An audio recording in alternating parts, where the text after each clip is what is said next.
ஏற்கனவே திமுக வந்து எந்த மாதிரி சொல்லி வச்சிருக்காங்க அப்படின்னா மகளிர் நலன் தான் நமக்கு முக்கியம் அப்படின்னு தான் அதிகமாக சொல்லி வச்சிருக்காங்க. அதனால வந்து பார்த்தீங்கன்னா மகளிர் உரிமை தொகை அந்த மாதிரியான விஷயங்களில் வந்து அதிகமாக வந்து ஸ்டெப் எடுத்து முன்னாடி போனாங்க.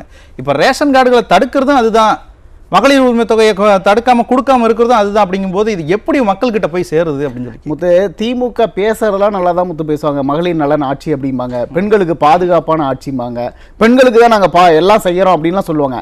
ஆனால் செயலில் என்ன இருக்குன்னு நம்ம அதை பார்க்கணும்ல. திமுக மகளிர் நலன் அப்படின்னு பேசுறதெல்லாம் வந்து பெண்களோட ஓட்டை வாங்கணும், அதுக்கு தான். அதை நாங்கள் அதை பண்ணிட்டோம் இதை பண்ணிட்டோம். உரிமை தொகை இப்போ கொடுக்குறாங்கல்ல 1.25 கோடி பேருக்கு, அதே பெண்களோட ஓட்டை வந்து 2026 வாங்கணும், அதுக்கு தான் கொடுக்குறாங்க. இல்லைன்னு வச்சிங்களேன், இந்த 1.25 கோடி பேர் கூட கொடுக்க மாட்டாங்க, ஏமாத்திடுவாங்க. அதனால மகளிர் உரிமை அது இதுன்னு பேசலாம், சும்மா பெண்களை ஏமாற்றணும்.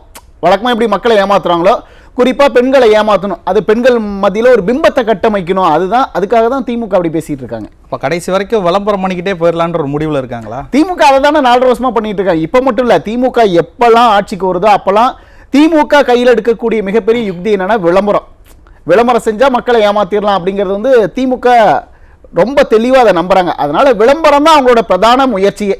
இப்போ கடந்த முறை நம்ம ஏற்கனவே பேசியிருந்தோம், இந்த மாதிரி பீகாரோடைய வெற்றிக்கு பெண்களுடைய வாக்குகள் வந்து பெரிய பங்காற்றுச்சு அப்படின்னு சொல்லிட்டு. இப்போ ஏற்கனவே நான் சொல்லியிருந்த மாதிரி தான் திமுக வந்து வாக்குறுதிகள் வந்து அதிகமாக கொடுக்க போகிறாங்க, அதுவும் பெண்களுக்கு சாதகமாக நிறைய கொடுக்க போகிறாங்க, அது குறித்து ஒரு பெரிய குழுவே போட்டிருக்கிறாங்க அப்படின்னு சொல்லி பேசியிருந்தோம். நீங்கள் இப்போ சொல்லும்போது ரேஷன் கார்டுகளை தடுக்கிறது இந்த மாதிரி ஆளும் தரப்பு திமுக வந்து இந்த மாதிரி தடுக்குது அப்படின்னா அப்போ அந்த வாக்குறுதிகள்லாம் வந்து என்ன ஆகும்? இப்போது குழு ஏற்கனவே நிறைய குழு திமுக ஆட்சிக்கு வந்த பிறகு நிறைய குழுலாம் போட்டாங்க.